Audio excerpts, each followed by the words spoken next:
Hi everybody, this is Tandy Gutierrez, founder of Mat&kitchen.com, and this is your weekly Wenomadwehappy vlog. So every week I'm posting a video, just short little one, kind of like a weekly journal of what I've learned this week as we're traveling across the world with our kids and unschooling and working as we go. So we've got 12 months planned. We're in Spain. We're based in Madrid right now. We took a little short trip to Barcelona last week and now we're back. Past this, we're headed to Puerto Rico for a few months, and then the schedule says New Zealand and Hong Kong. But as we, may adjust because we decide to, and we evaluate how everybody's doing and how this is going, we may call it quits if we feel like that's the best thing to do for our family. So, what have I learned this week?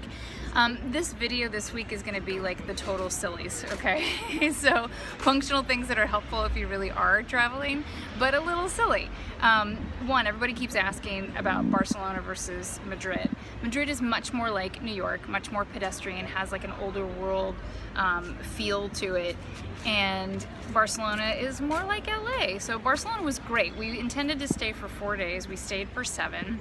Mostly because the Mediterranean Sea was there and nobody wanted to leave the ocean. We're definitely beach babies in this household. Everybody gets more calm and relaxed around the water. But the food, I have to say, was even better there.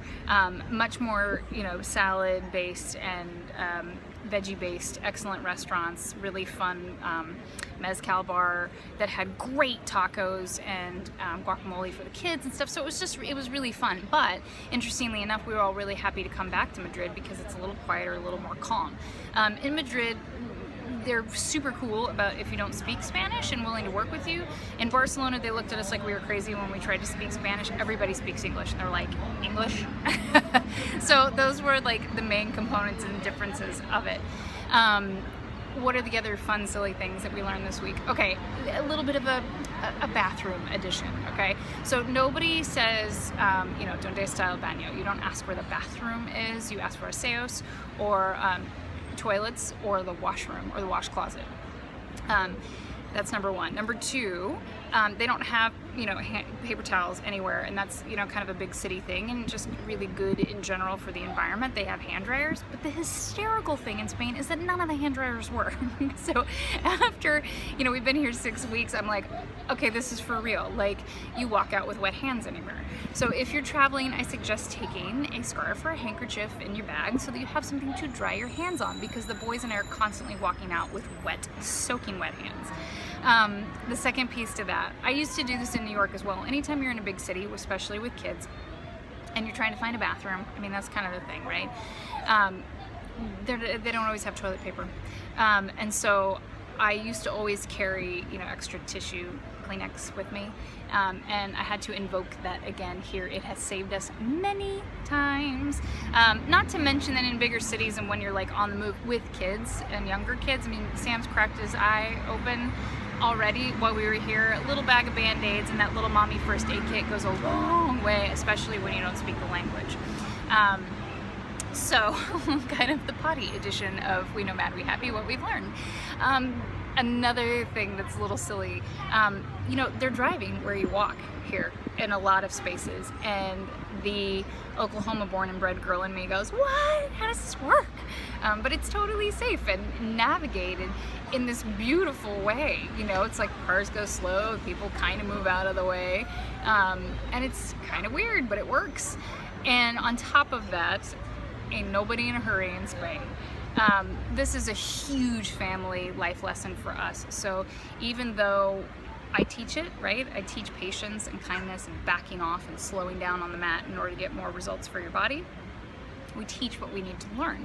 So I understand that when it comes to a physical standpoint. I understand that mentally, but my makeup and my disposition tends to be in a hurry, go, go, go, push, drive, like, let's just go do stuff. Let's just go get it done. And Spain has definitely been a learning curve for all of us in a beautiful way of like, you gotta slow down. They're not in a hurry. Coffee could take 2 hours. Lunch? 2 hours. It's fine. So don't try to go hop out and do something really crazy fast. They walk slow. This is definitely not New York walking here. They meander. There's not a lot of rhyme or reason. Again, it's a bit like the driving with people. They're not crashing into each other. They're totally aware, but it's slow and a little soupy and syrupy. It's not a linear process here. So what have we learned? Barcelona and Madrid. You want to take tissues with you. You want to pack a handkerchief to dry your hands with. You're going to walk with the cars, and the cars are going to drive where you're walking. And ain't nobody in a hurry. So these are kind of the basics this week of what I learned. Oh, I had one more, which is really, you know, for the fashion kids out there who get excited about clothes. I love clothes, right? I think it's a lovely expression of self and a really fun way to be motivated or feel good in the world. And so coming here, I thought, oh, I'm in Spain. I have to say, there's probably a leap in, you know, products when you go other places to more luxury items. So far, the clothing, like I bought some pieces, right? Because I was on vacation when we first got here. Inexpensive, and the fabrics are inexpensive. It tends to be in a kind way. I'm going to say this, and my kids know and love me. You guys know and love me, and I'm totally tarot crystals and, you know, meditation mama. But the clothes are a little hippy dippy, like super gypsy, and not really my style. So they're very relaxed, and it's a little immature in their styling overall, but fun and very, you know, laden with bejewels and bedazzles. So that's what I learned this week. If you want to work out with me, you want to, you know, learn more about your health and your wellness and getting grounded in fitness and food and spirituality, Mat&kitchen.com. And if you want to follow my family's travels, Wenomadwehappy.com. I'll see you next week. Bye!